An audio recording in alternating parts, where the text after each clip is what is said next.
it's really interesting how we've talked about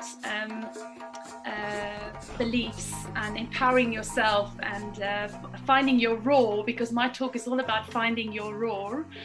I can sort of vouch for the fact that I was also in a work setting where I've had to really dig deep and change the conversation. You know, got rid of my old story and had to also create a new story. So I'm going to invite you into my story now. And yeah, so I'd like you to come into the boardroom with me. I'd like you to please take a seat and meet my team. We're just waiting for the boss to arrive. Oh, there he is. Silence. You can cut the tension with a knife. He walks in, big exterior, takes his seat, and in his usual brash way, casually announces, Marilise is going to work on this project full time until it delivers. I'll be stepping in to do Marilise's job temporarily, so you will all be reporting to me. At this point, I'm already feeling pretty defeated, but I'm willing to do whatever it takes to deliver this project. I tell myself, this is just temporary, Marilise. Things will be back to normal in no time. Then he drops the bombshell. I'm happy to announce the imminent arrival of a new director, and will be making the announcement in the coming days. It feels like being punched in the stomach. Then one of my team members asks, so what's happening with Marilise's role? He says, that role has been made redundant. By now, I'm in full-on survival mode. I swallow back my tears. I can feel another anxiety attack coming. Breathe, Marilise, breathe. Then I zone out, literally frozen and paralyzed with shame. I barely make it to the bathroom afterwards. Feeling a mix of fear and shame and anger, I let out a scream. Then I look up and stare at myself in the mirror. I see Marilise, really see her for the first time in months. And I hear a little voice inside me say, enough is enough. I quit the next day. At work, I see too many people going through the motions, and I'm not surprised that only 15% of workers are highly engaged, according to global analytics firm Gallup. Unfortunately, it only takes a bad boss or an obnoxious co-worker to turn a job that you love into a nightmare. Workplace bullying is today's silent epidemic, dare I say silent killer. It can be defined as the repeated health-harming mistreatment of one or more persons, so the targets by one or more perpetrators. So it's threatening, it's humiliating, it's intimidating, it's verbal abuse, and it's work sabotage. Research indicates that 75% of workers will either be a target, witness bullying, or both. And there is always a toxic trio present. So much like the fire triangle, in which you need heat, oxygen, and fuel for the fire to ignite, you need a toxic trio for a dysfunctional work relationship. A bully, a victim, and a culture that allows the bullying to happen in the first place. Each member of this toxic trio has to take personal responsibility for their actions or their inaction. And because real bullies refuse to admit that they are part of the problem, it's down to the victims and the leaders to speak up and to eradicate the bullying behavior. Leaders and HR have a moral duty to stamp out bullying behavior and create safe and inclusive environments where everyone can thrive.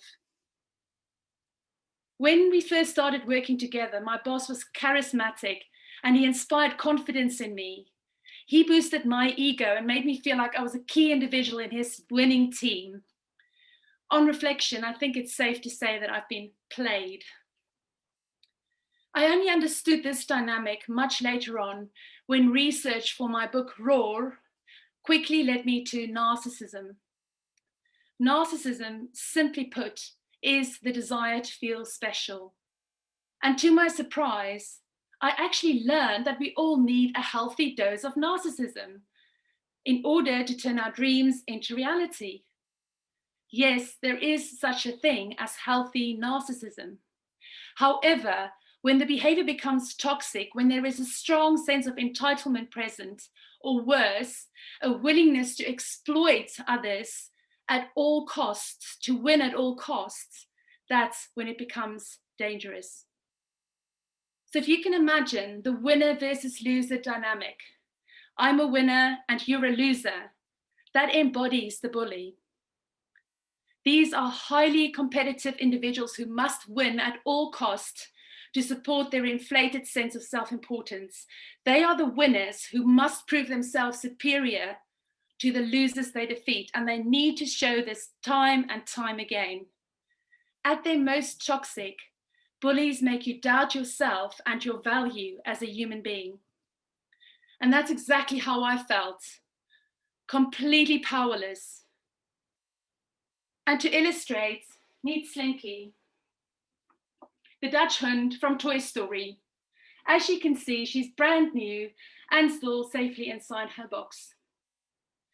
But wouldn't you agree that as a toy, Slinky is pretty useless inside this box? Well, that's pretty much how it was for me. As long as I stayed inside this box, I was safe, yet feeling pretty useless. And the moment I poked my head out in an attempt to show my worth, imposter alert, I was firmly put back in my box. I was only allowed outside of this box if I made him look good. Now, I'm not a stay in the box kind of person, and for a long time I pushed back, unknowingly supplying him with his daily narcissistic fix. And of course, the harder he pushed me, the harder I pushed myself. In the process of being bullied, I started bullying myself. Now, I've always prided myself to be a very resilient, a very gritty person, someone that will do whatever it takes to get the job done. But this experience has taught me that resilience has actually got a dark side. And despite my body begging me to stop, I was getting daily anxiety attacks for months.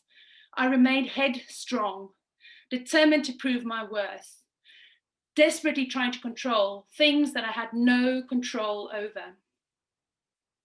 Until that dreadful day in the boardroom when he demoted me in front of my entire team. Talk about kicking the dog when it's down. I finally had enough. I was not staying in this box any longer. That day, with my tail between my legs, I scraped the courage together to walk away. I took back my power. Adam Grant writes in his book, Think Again, there is a fine line between heroic persistence and foolish stubbornness. Sometimes the best kind of grit is gritting your teeth and turning around. So if you are in a job that is making you miserable or worse, is making you ill and affecting your personal relationships and your happiness, please know this: to walk away, even if it's just temporary, is a sign of strength, not a sign of weakness. So let's talk about the imposter, the inner bully, next. What conversations are you having with yourself? Are you saying to yourself, I'm not worth it, I'm not enough, I have to do better, I have to protect my team, if I just fix this problem, he or she will change? Over the last few years, I've had to learn to have much kinder conversations with myself. And I've developed a 4-step process called Roar, so you can do the same. It's time to find your inner roar. How do you turn your thoughts and your feelings into your superpowers? So ROAR stands for recognize, observe, affirm, and repeat. And ROAR is also a 4-step process for having difficult conversations with others, and we'll come to this in a bit. Let's first look at how you reframe the conversation you're having with yourself. So step 1 is recognize. So recognize the negative thought or belief. Become acutely aware of it. So awareness is everything here, and putting it under the microscope. Step 2 is observe. Now observe that thought and label it correctly. So let's say the thought is, I am not good enough. Now you ask yourself, is this true? The idea that you are not good enough is a lie. The idea that you're an imposter is a lie. And how do you know that? Because it causes suffering. Now, at this point, it is important to recognize that our brains are hardwired. I have told myself for years and years and years, I'm not good enough. And now to undo that, to break that wiring is going to be incredibly difficult. It's almost like you can imagine rubber around an electrical cord. Every time you have that thought, you are putting that rubber around the cord. And now, in order to break that, you are going to have to literally, physically break that neuron connection, right? So, I am not good enough feels so convincing, and you believe it so strongly, and you think it so quickly. And that's why you need that pattern interrupt. So the next step is then affirm. You want to affirm the new thought, I am enough. And this means that you want to break that hardwired circuit, that, wiring around the cord. You have to break it down literally and physically and form a new neuron connection. Imagine learning advanced maths or a new language. It's very much the same feeling. And that's really why behavior change is so difficult. So why would we even bother to change our brains? Because the lies that we keep telling ourselves keep us inside the box. Which brings me to step 4. Repeat, repeat, repeat.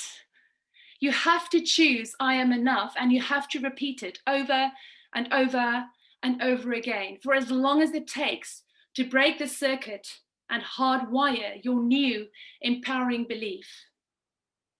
And for anyone out there tonight or this morning who feels that you are not enough, you are more than enough. You are magnificent.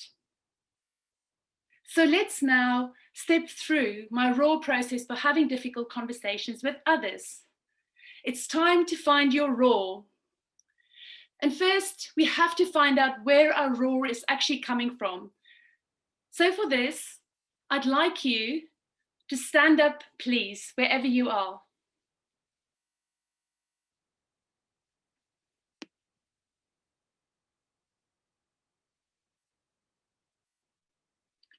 Thank you. Thank you so much. And now I would like you to put your hand between your heart and your stomach. So this area here.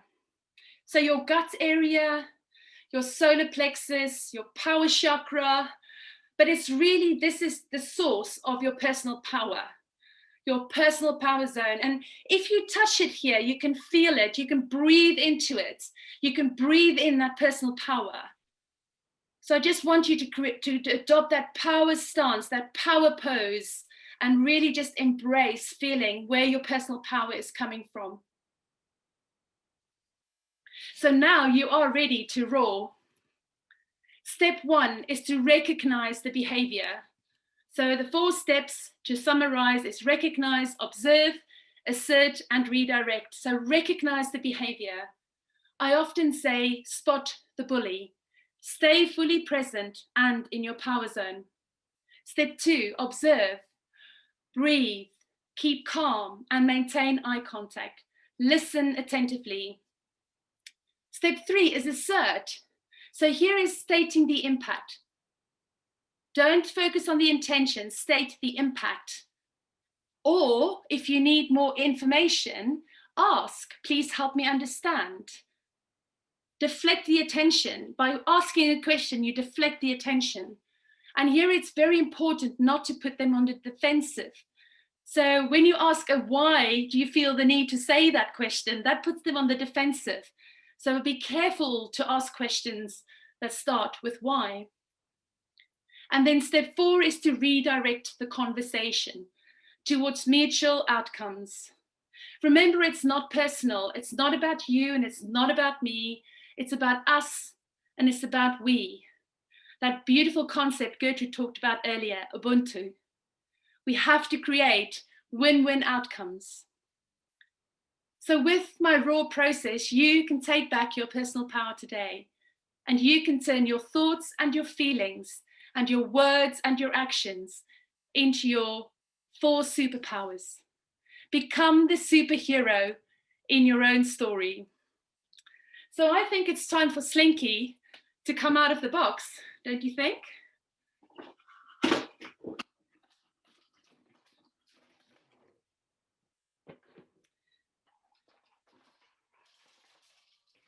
Right, so hello, Slinky. So I'd like you to imagine Slinky. Slinky's head represents, let's say Slinky's tail represents the day you were born, and Slinky's head represents the day that you'll die.